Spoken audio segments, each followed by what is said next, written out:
I think some people say, "Oh, I have a black thumb," but I think that's a huge myth because we all come from nature. Not so long ago, a few generations ago, we were all very much connected to nature when farming and living close to nature. And then through the Industrial Revolution, we came disconnected.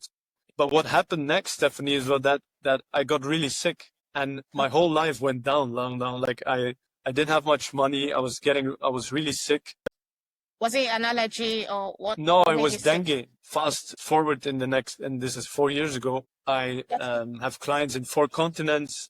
I wrote a book about Wow. what I do. I work with people. Never chase the fruits of your work. Okay. Enjoy the process of your work. And the fruits is just it's an outcome. It's use the power of nature to our own advantage. Interesting. We Okay. observe nature. We look at how things work and then we use that. So another thing that I was saying, like most people go to the garden center and they look at some plants that look beautiful. Welcome to the Bricks and Banks podcast, where real estate meets real wealth. Whether you're building from the ground up or stacking your paper to the ceiling, Steph breaks down property power plays and money moves you can act on. From first-time buyers to seasoned investors, this podcast is your blueprint for financial freedom through property, investment, and business. Subscribe now. It's time to build your future. This is Bricks and Banks with Steph. And we are live. Hey everyone, welcome to another amazing episode of the Bricks and Banks podcast, where real estate meets real wealth. Today, I have with me an award-winning author. He's a co-founder of Paulina Landscape Architects and the founder of Mayhew's Landscape Architects. Join me in welcoming Matthew Mayhews to the building. Yay! Thank you. Thank you, Welcome Stephanie. to the pod, Matthew. I love your dance. If people could see that. Yeah, it's a summer vibe. Let's give them the dance, innit? Yeah. So where are you connecting from today? You're my second European guest, I would say, on the show. I'm still in Europe, even though I'm in the middle of the Atlantic. I'm tuning in from the Azores, where I just moved to. Wow, nice. That's why you have a green thumb, because you're such. I've interviewed an architect on the show before. That's Lance Cycle. His episode should be somewhere around here. Nice. But I think yours is different because you're coming with the landscaping vibe to it, and you have a green thumb, but you're gardening alongside. Yeah. So how are you able to merge your background in architecture with greenscaping and whatnot? So I think everyone has a green thumb, Stephanie. Like I think some people say, "Oh, I have a black thumb," but I think that's a huge myth because we all come from nature. Not so long ago, a few generations ago, we were all very much connected to nature when farming and living close to nature. And then through the Industrial Revolution, we came disconnected. Inside, I believe in every one of us, we want to be connected to nature. Like there's the science now is showing what the benefits are of being connected with nature. We can talk definitely more about that. But to answer your question, I want to go back in history and my personal journey. I grew up on a family farm. Still today, my brother and father are farmers, active farmers. And ever since I was a kid, like my first memory that I have was like, I was so intrigued that if you have a tiny little seed and it's so small and you put it in the soil, how on earth is it possible that it grows into a crop or a tree or even an oak tree that can live hundreds, if not thousands of years? Like from the UK, there's so many heritage trees in the UK that are being well protected. That's the beauty of the United Kingdom. They have a strong natural heritage, which is incredible. Not many countries do that. So that I feel like a lot more countries are looking at the green side right now. But yes, like you said, it's not as common or as protected as it is here in the UK. Yeah, it's part of the history of the UK. Like you understand the heritage of the natural heritage. There's a lot of organizations like the National Trust that are protecting the gardens, the estates and the natural forests. So that's really cool. But so I grew up on a farm. By the time my first memory was, wow, amazing how nature functions. Then I was 5 years old. I said, I want to start my own garden on our farm. And I started growing vegetables. And I started out with radishes. Radishes is the easiest thing ever to grow. Like if you want to start your gardening journey. I thought it was onion. I thought onion was like the easiest thing to grow. I think could be up there, but still radishes. You just put some seeds in the soil. You leave it for 6 weeks and you have your first radishes. Like, this is super easy. And and for some reason, I started with that, and I thought, like, wow, how simple is gardening? Like, it seems like nature's gonna give me everything. So I continued, and I with my father, I said, like, I want all the seeds. You go to these garden centers, and there's a wall of seeds, and I said, I want everything. So I convinced my dad to buy all these seeds, because he also grew up doing that with my Okay. grandfather, So it who's was easy. It was an easy yeah, sell for him. yeah, it was an easy sell, exactly. But then my Okay. both of my parents are super busy with their jobs. Like, my father running the farm, my mother had their own business. So they kind of said, like, yeah, do your thing. We don't have time for this. So I just put all my seeds in the ground. I had prepared my soil, and I thought, this is so simple. I'm gonna come back in a few weeks, and it's gonna be full of tomatoes, lettuce, cucumbers, carrots. But I came back only to be devastated by the result that my whole garden was overgrown by weeds. I was like, huh? How is this possible?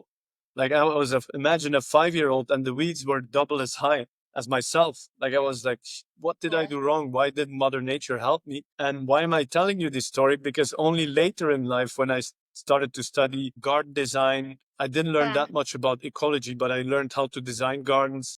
Then I did a master Okay. in landscape architecture in Germany, and I traveled the world, and I visited a lot of farms around the world to see, like, how is nature working. I visited a lot of eco resorts, projects where people were doing good for nature. And then I realized there's something, like, if we can start to understand how nature works, and then you use that knowledge to your advantage to create anything you want in an outdoor space, maybe even in an indoor space. Now, you can also create a lot of greenery inside buildings. But when we can understand to use the knowledge in nature, then it's going to be so much easier. And that's what I did. I started, well, actually, in that whole journey, I was traveling the world. I was living with a backpack with very little money, and I was, like, quite happy. But then I went to the Amazon rainforest in Ecuador to see what like the most pristine landscape of the world, how it looked like. And I went there, and I was so amazed, like, trees the size of skyscrapers. I saw so many animals. It was like, it left a profound impact on me, and also realizing that we have to protect that. We have to stop exploiting the planet. But what happened next, Stephanie, is that I got really sick, and my whole life went down. Like, I didn't have much money. I was really sick. Was it an allergy or what? No, it What made was you sick? dengue. Have you heard of dengue? I think I have a Dengue bit fever is kind of like dengue malaria, but fever. is a little bit See. worse even. Okay. And then my girlfriend dumped me. I didn't have money. My whole life went down.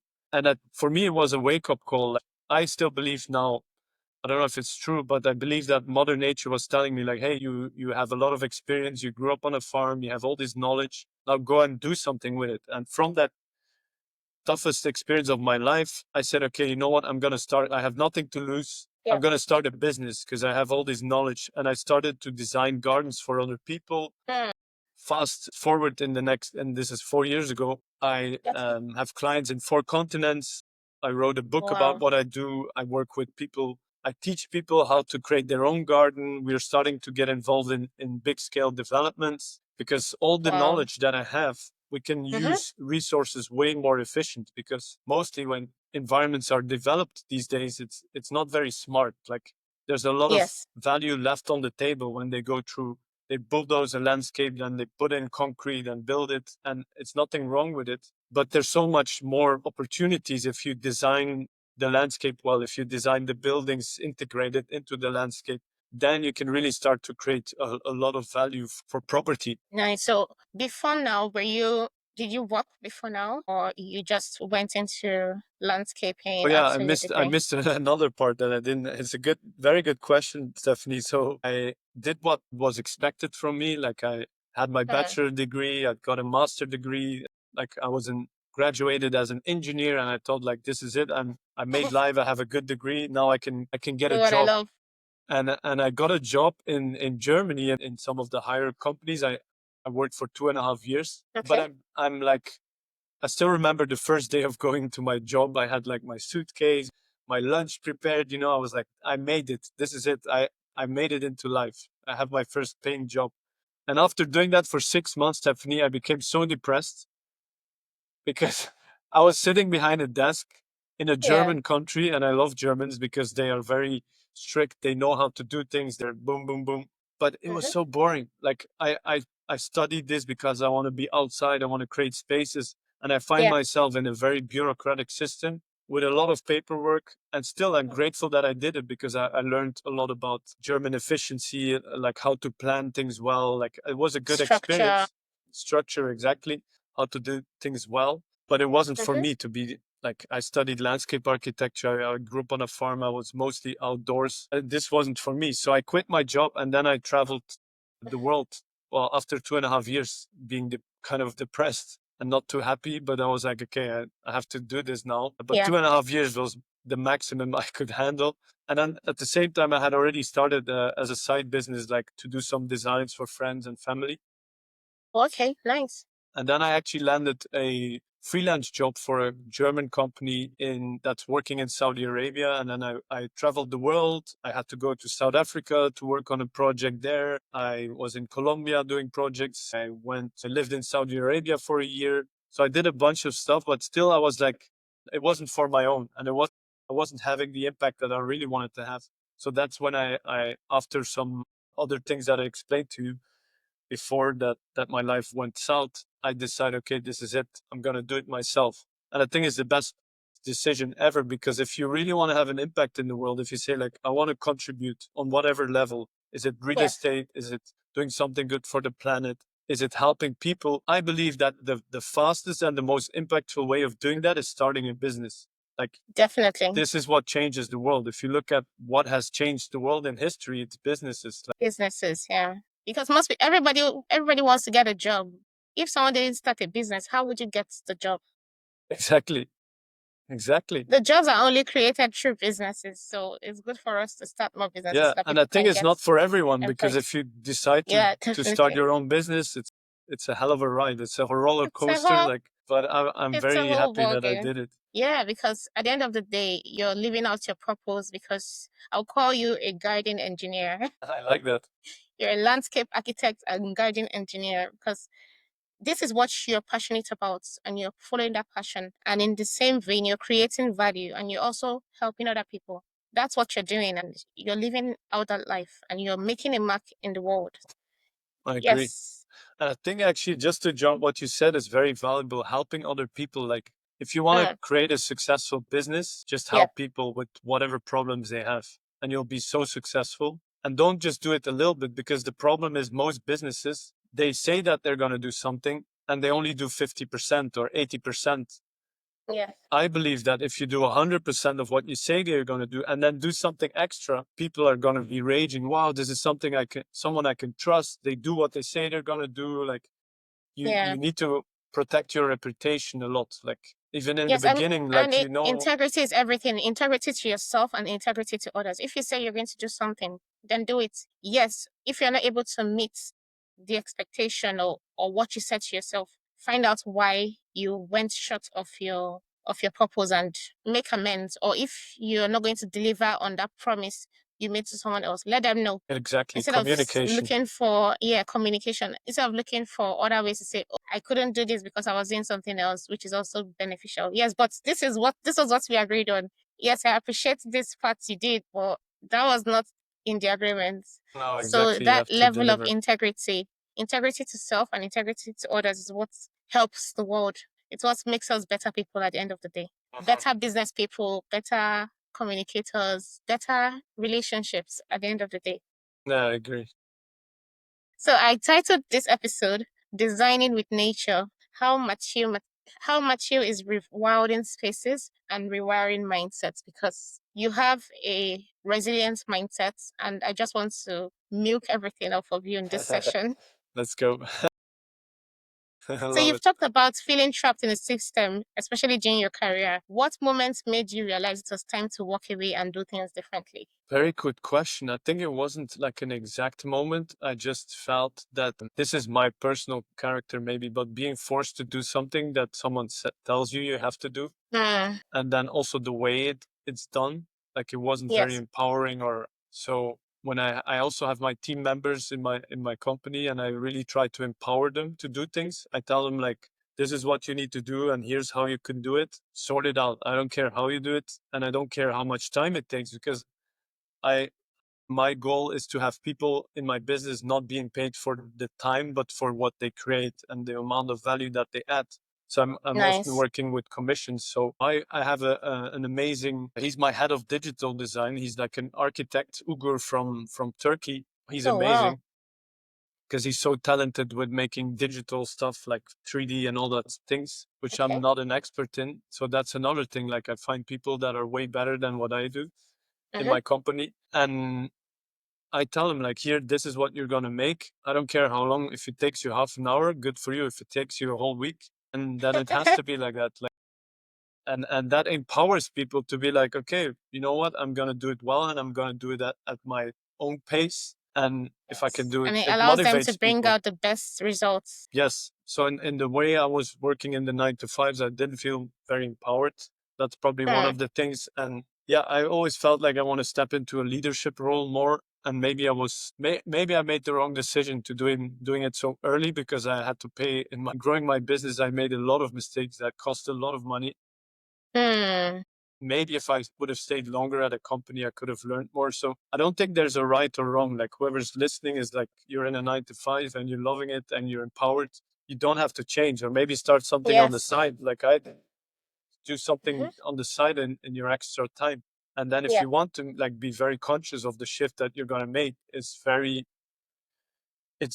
if you work as a freelancer, then you still have more regular income. But if you say like, I'm going to find my own clients and do it, there's months where you make good money and there's months where you don't make money. Yes. So I'm still figuring that out as well. It's a good journey, but I love it. So Yeah. I mean, at the end of the day, we just need to aim at failing fast. So as once you're able to fail fast and you're past the failing stage, it's just success and more success from I going love that, forward. failing faster. Yes.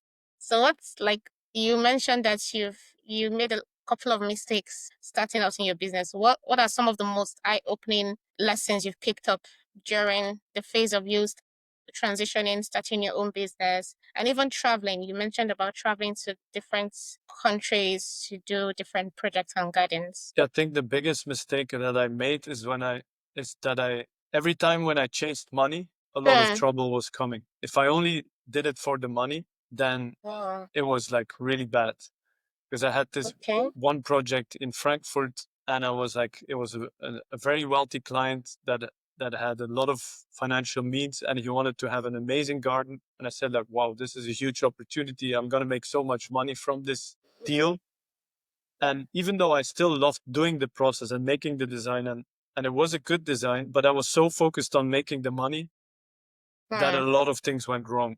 And I think it sounds weird, because you have to make the money, but you can never focus on that as being the main driver of why you want to do a business. Like I think with this maybe TikTok generation, and you put up your phone and then you're like, oh, you can be a millionaire today. Like, wow, and so people chase money, but money isn't real. Money is just a way to exchange energy, or exchange, like A value as an it's exchange a of. value exchange. Exactly. Money per se has no value. It's what you Mhm. do with it and how you interact with it. So when you Definitely. focus on something that doesn't even exist, what are you going to get? Nothing, or Yeah. even worse. So that project in Frankfurt, it became a lawsuit. So what happened was, and I think this is the lessons that I learned from God or the universe, whatever you believe in, is like, okay, you want to chase the money, we'll give you a good lesson to say like, this is not good.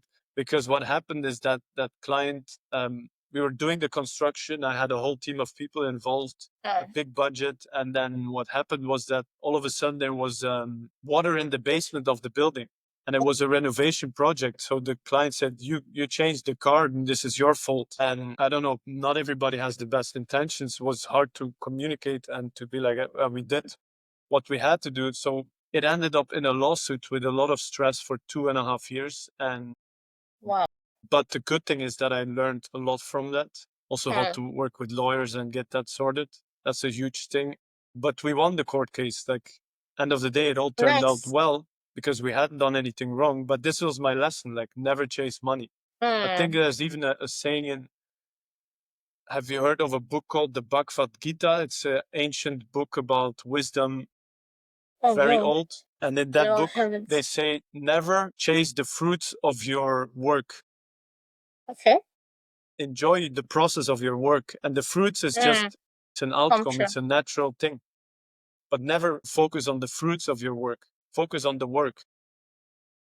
Yeah, that makes a lot of sense. Makes a lot of sense because a lot of people are crazy about chasing money, and you look at them, they don't even have values. They don't have a value system for their business. They don't have a value system for what they don't have what they stand for. So they just fall for anything, make compromises just to make the bar.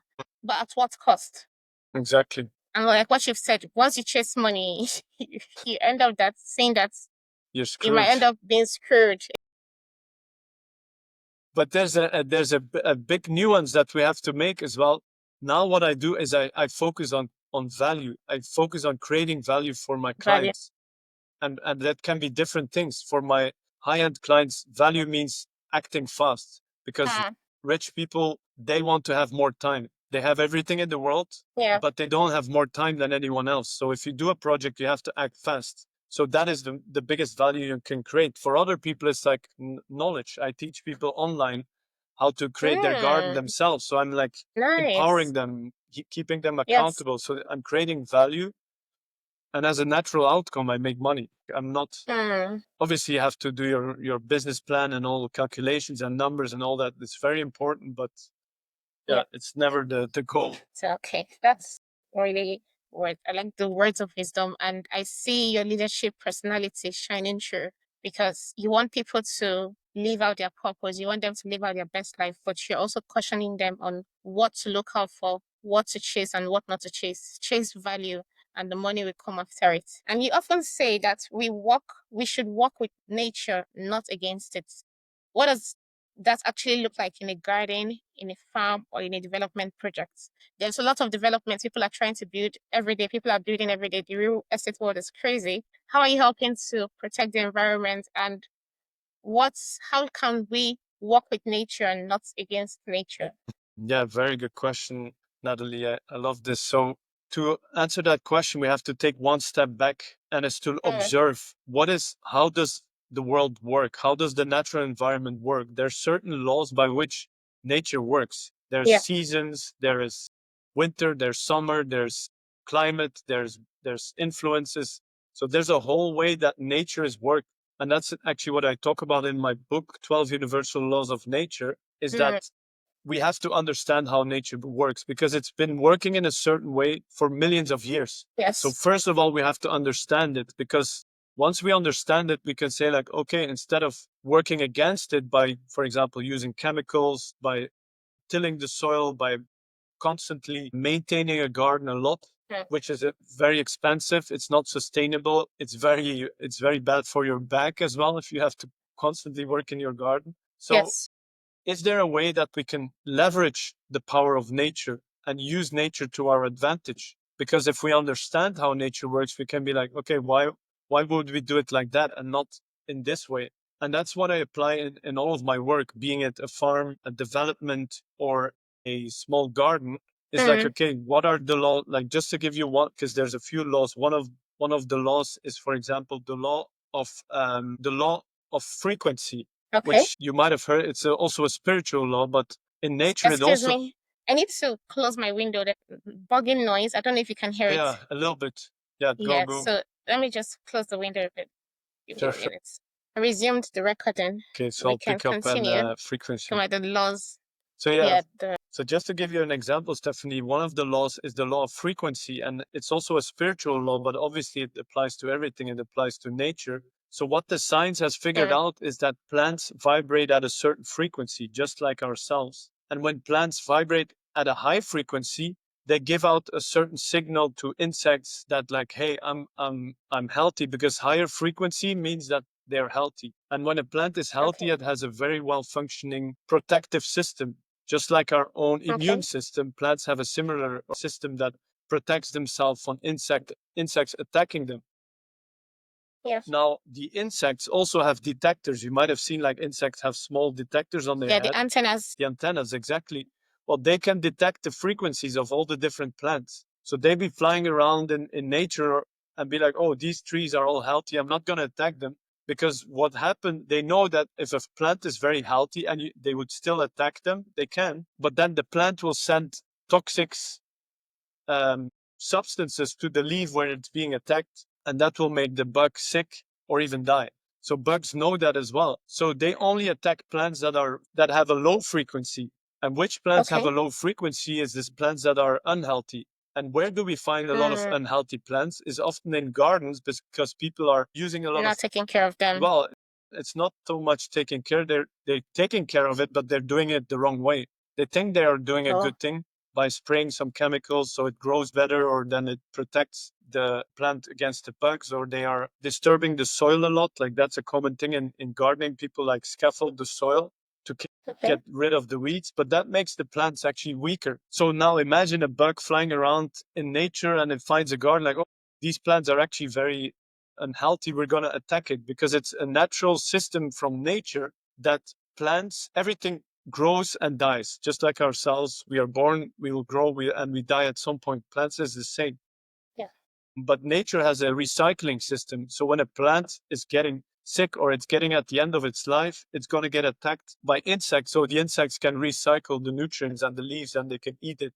So this is how nature works. Now, if we understand that, why are we using chemicals in our garden? Because when you use chemicals in your garden, you might be solving a short-term problem. Maybe you have some insects and you spray on it so the insects die and they're gone. It works. It's quite smart, actually. But what we forget is that the chemicals, the residue that goes into the soil and it destroys the whole soil life. Now, what is it?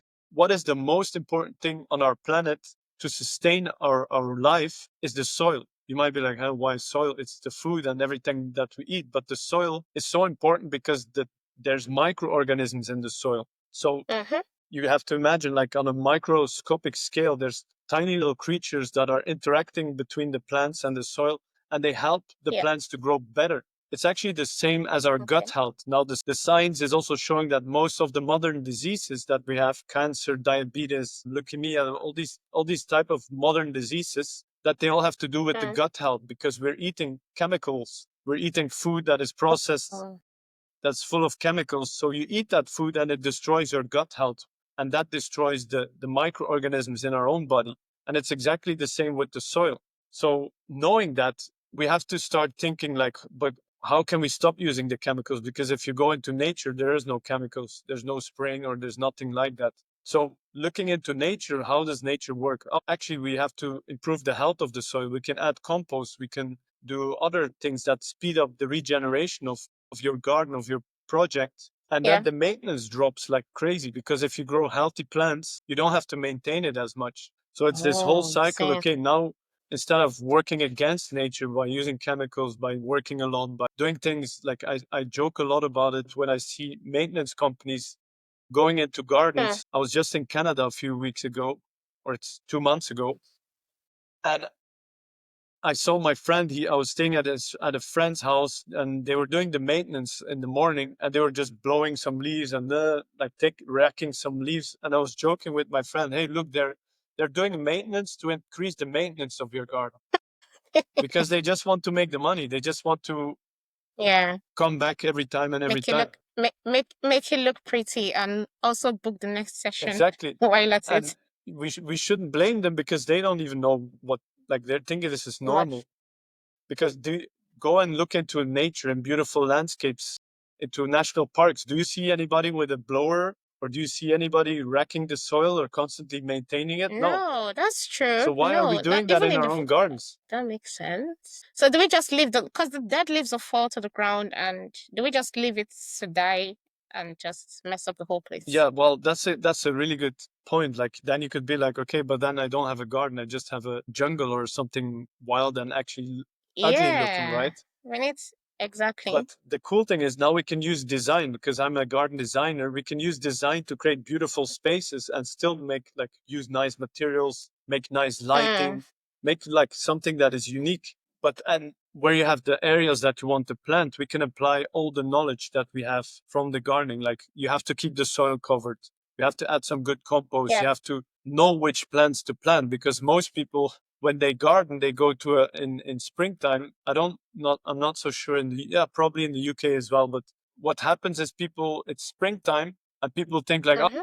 I have to start working in my garden, which by the way, it's the worst time to start digging in your garden because Why? plants are starting to grow. They're starting to To make grow. roots. Oh, It's I like there's see. just rooting at that time, So when is the best time to do the gardening? autumn, because just Oh, before plants are okay. going into like their winter sleep, Winter then you sleep. can replant or change or add new plants, and like also you plant the bulbs then. So there's way more benefits of doing it then, or sometimes also in winter if you don't have frost. So like Hmm. it's like, yeah, the plants are asleep, so now we can move them around and change Oh, that things. makes sense. So that's the most important in that sense. Yeah, I think I could talk a lot more about it. Yes. I want to hold you back on what you said earlier. You talked about regenerative gardening or design. So for people that are new to this idea, what exactly is it? What is regenerative gardening? Yeah. And how is it different from being sustainable? Yes. So regenerative gardening is everything that I just explained you. We use the power of nature to our own Nature advantage. too. We Okay. observe nature, we look at how things work, and then we use that. So another thing that I was saying, like most people go to the garden center and they look at some plants that look beautiful, and then they buy them, they take them home and they put them in the soil and think like, oh, let's hope, pray to God that this year is the year that it's gonna work because I've yeah, right? You do it every year. And that's what the garden centers want as well. They want you to come back. They don't want you to Come back succeed as a gardener. They need you to come back every year. to buy If more I go to a plants. garden center, I could throw away 90% of the tools that are there. I need one, two, three, four, maybe five tools in the garden that are really essential. I'm actually doing a Okay. workshop on that soon. But so most people, they just buy a bunch of, I'm not going to say that word. They buy a bunch of things that they don't need, and they pay hundreds, if not thousands of euros or pounds to do that.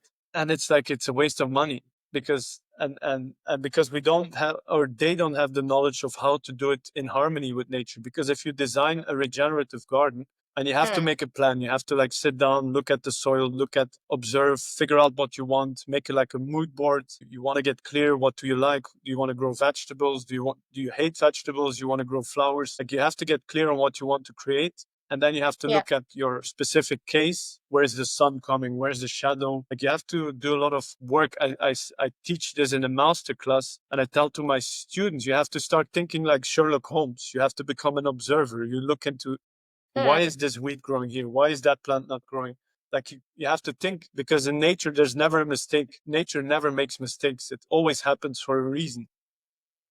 Yes. So also weeds, for example, nobody in my industry dares to talk about weeds. They say, ah, weeds, will get rid of them, maybe use some chemicals, but nobody or very few people know that weeds are actually communicating with you in a sense that weeds tell you about the condition of your soil. Every single weed that comes, it comes for Hmm. a reason. Like if you have, for example, dandelions, Yeah. when dandelions are in your soil or in your planting area or in your grass, it means that your soil is compacted, that you're lacking certain minerals, and often that there's Okay. too much nitrogen in the soil. So knowing, Oh, I and the weed see. is actually trying to resolve that problem. And that's why it comes. Like, everything happens for a reason, right?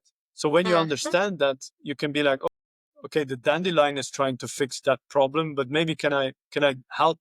Can I do it as Can well? I help it? Yeah. So how you can do it is, for example, you use a specific tool that you need to know which one, and you kind of decompact the soil. You're not tilling the Hmm. soil; you're just like making it loose, and you add a little bit of compost, and you'll see next year no more dandelions in your area. So you Nice. have to know what the weeds are and why they come, and then you can adapt accordingly.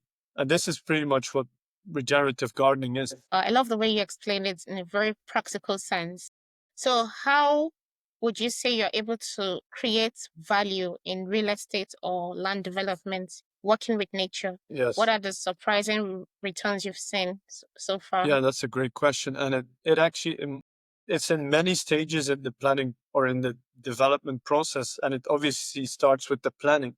Like, if we look Mm. at making designs for, let's say we want to build new homes or even new commercial areas or new office buildings. And before even starting to think, where are we going to put the building? What architecture are we going to have?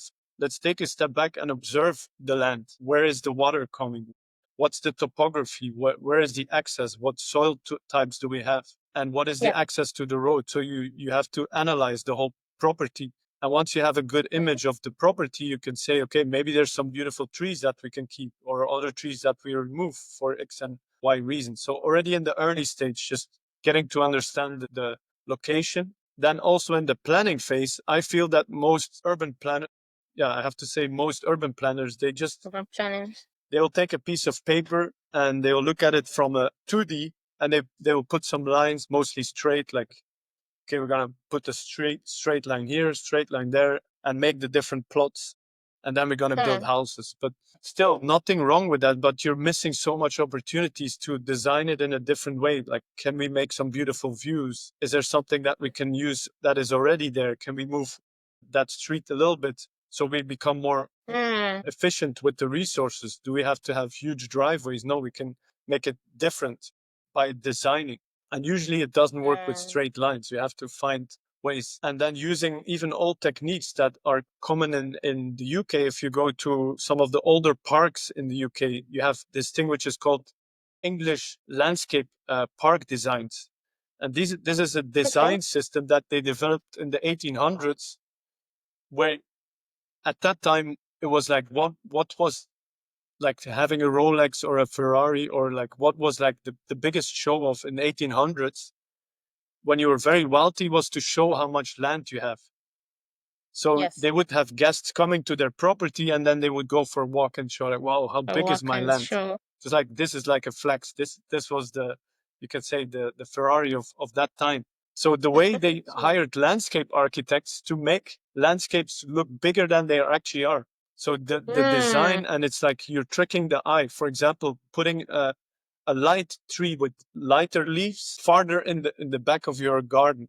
That will already make your garden look bigger. Also making lines and changing the design and using all of these techniques. I'm now applying those ancient, or it's from the 1800s, applying that into developments. But because how cool is it if you come to a property and it actually looks bigger than it is? The Japanese have also developed a similar system in their garden designs. Everything looks natural, but every tree is manicured in a certain way to make it look different than it actually is. So that's already like just a few things that we can apply in developments to make something that is unique, that is more in harmony with nature, and that will give long-term value for the properties. Because there's a lot of science, or not a lot, but I found a scientific paper that looked in, it was in the US. So they had two communities that they developed, and in one community, it's like the same location. They have the same access to schools, same amenities around the properties.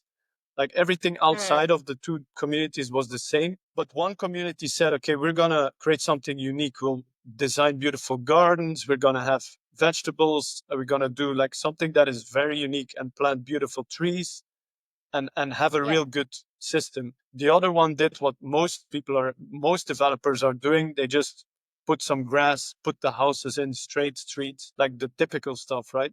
Now, over the course of the next 20 years, the value of the properties in that community that said, okay, we're going to create something amazing. And it's not even that expensive. Like the initial investment is maybe 2-3% more than the one with the trees, probably even less, but it's a very low additional investment. But over the course of the next 10 years, Stephanie, you have to be listening in here, the value doubled. So 20 years later, the properties that had beautiful greenery and nice places, they are now worth double. And the houses are exactly the same. The plot sizes are the same. The only difference is that it's a beautiful nature and people want to be connected to nature. People want nature.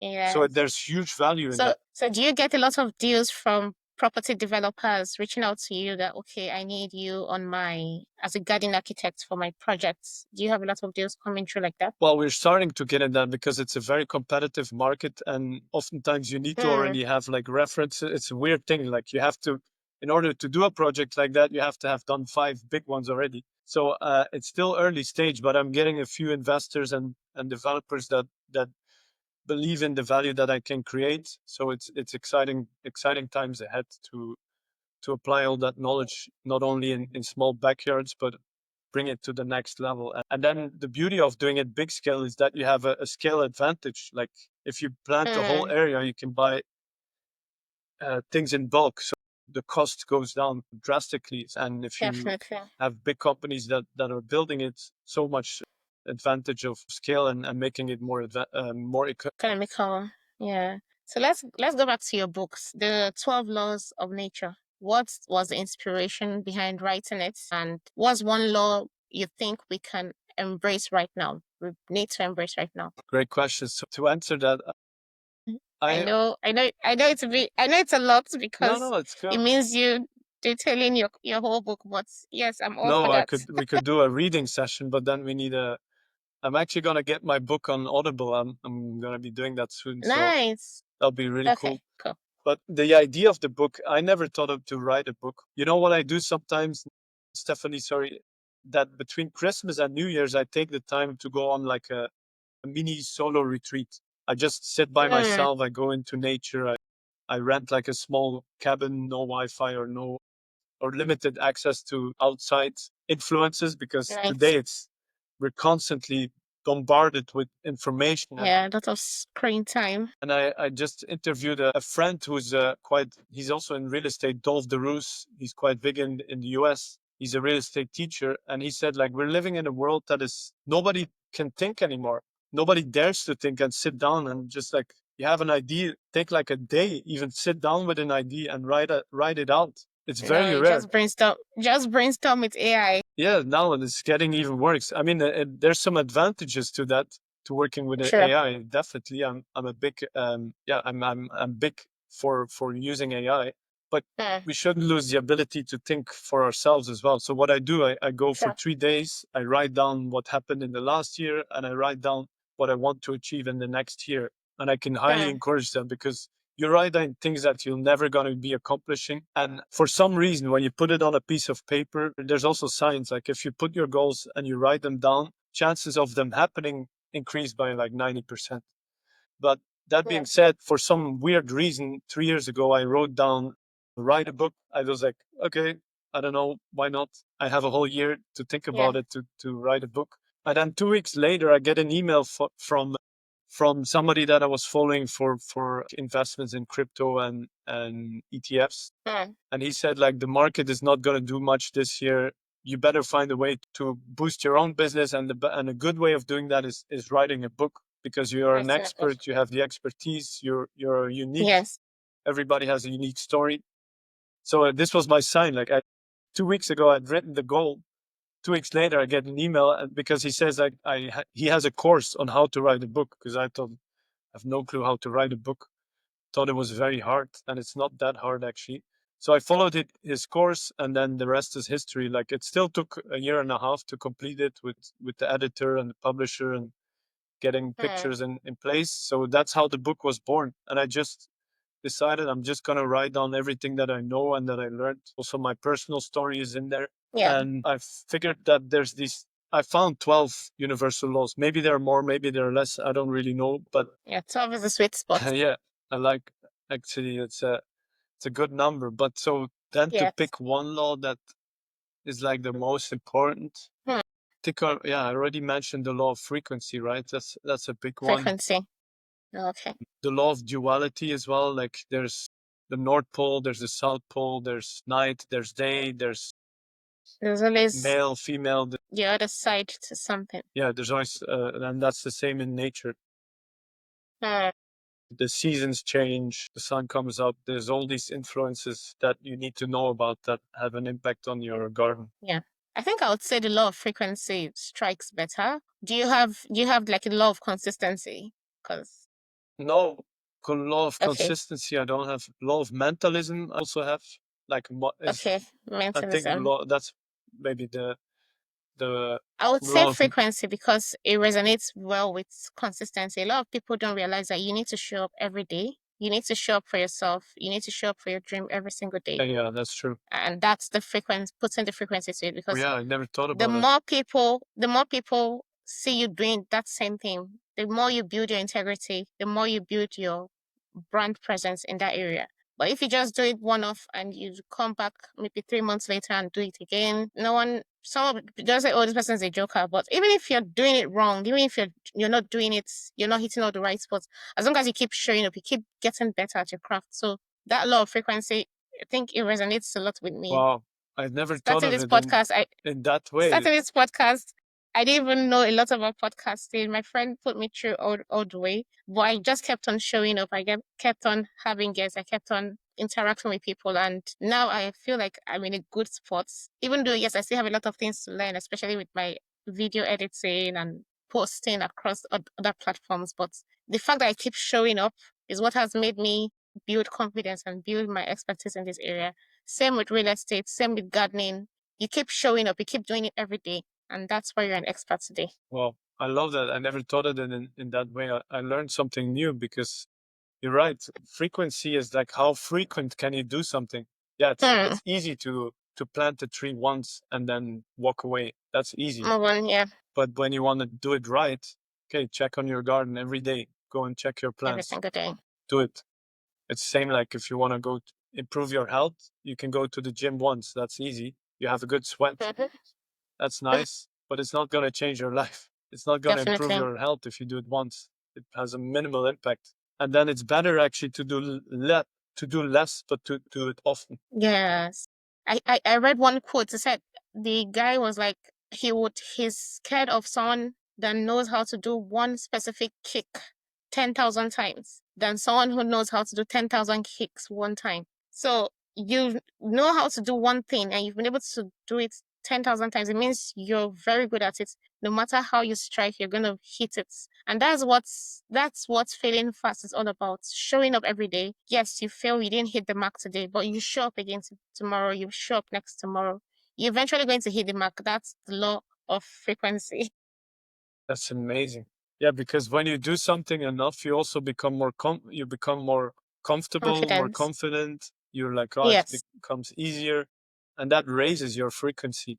Yes. I think business people are probably the healthiest on the world if you're a committed and consistent business owner. I sometimes say Yeah. that like being a business owner or running a business, like you have to be an athlete. Like you have to eat well, sleep well, train, work on your body, because you need a clear mind. Yes. So it's totally true what you say. Agree. So let's talk about your companies. You co-founded the Polowina Landscape, and you're the founder of Mayuse Landscape Architecture. Yes.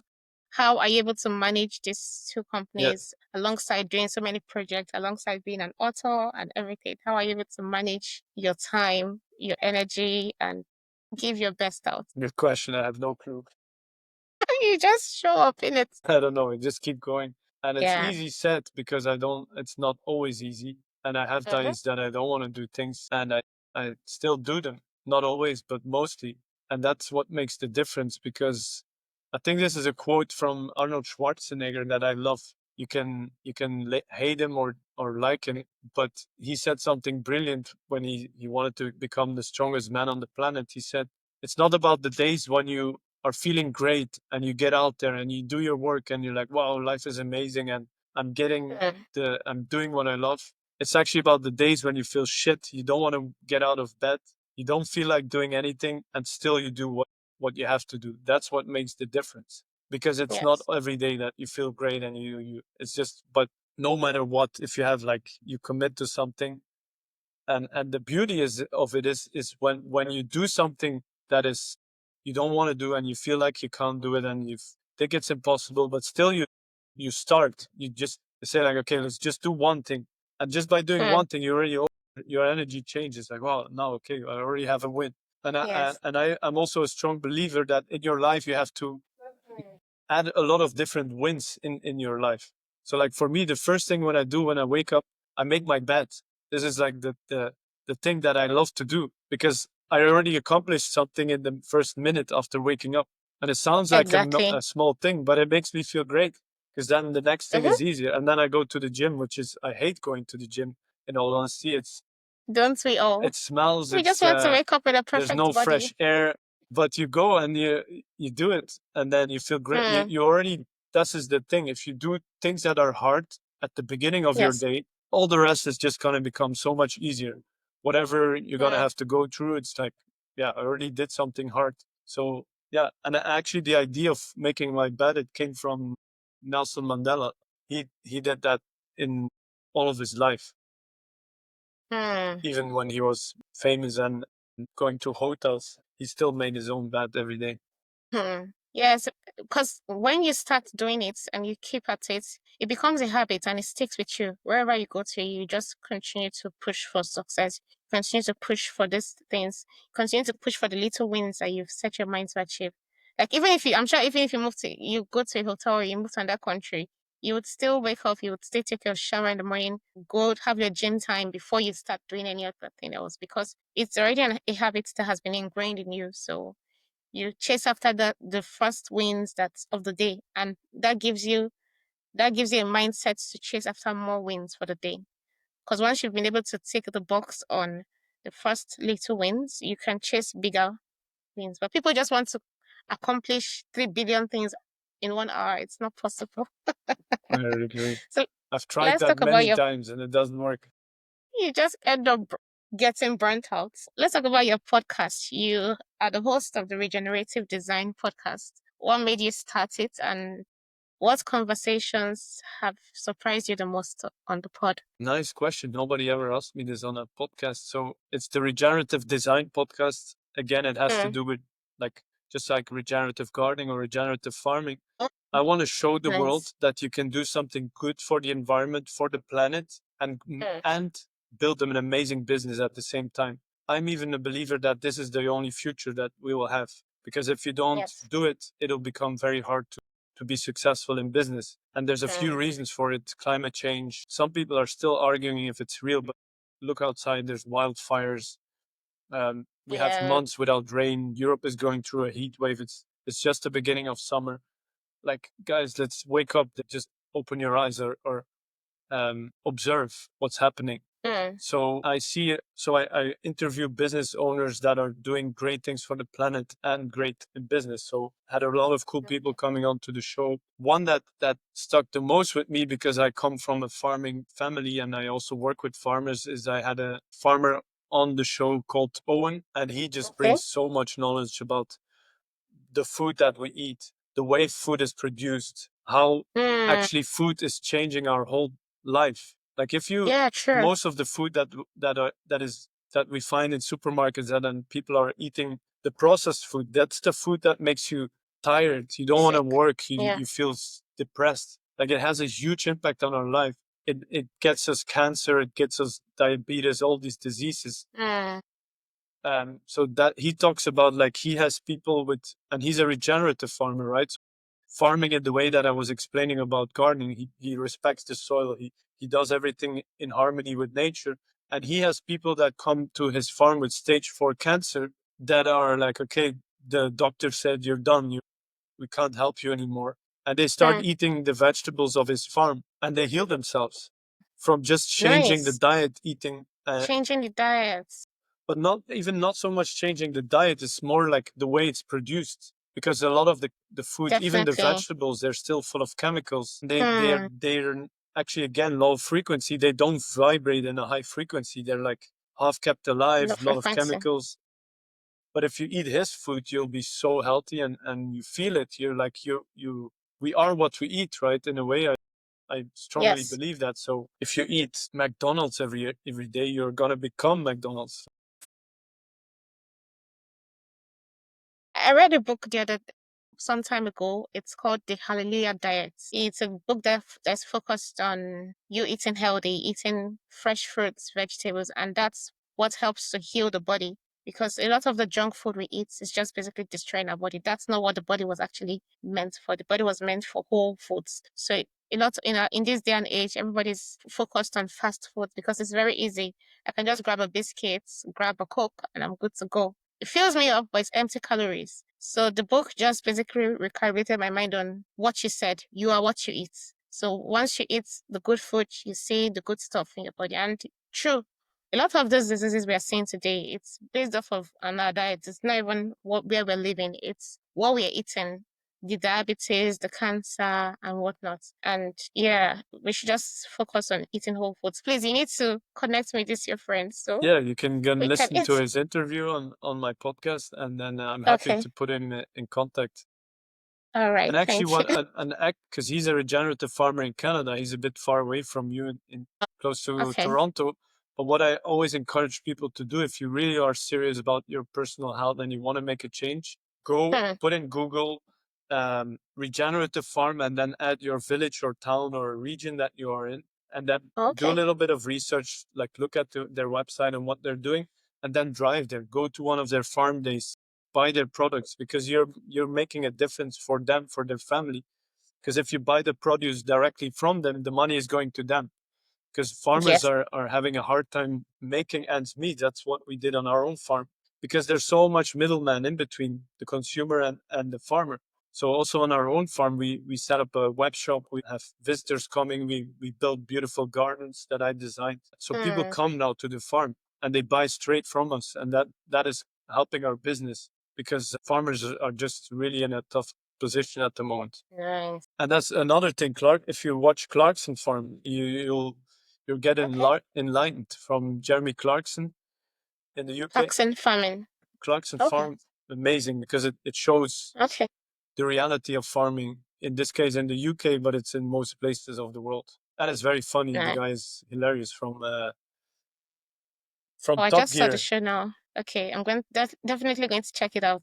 I just googled it and I'm seeing it right now. Nice. That's good Thank for you so binge much for the watching. update. Yes. So the last question for the session. You've spent years designing landscapes that work with nature.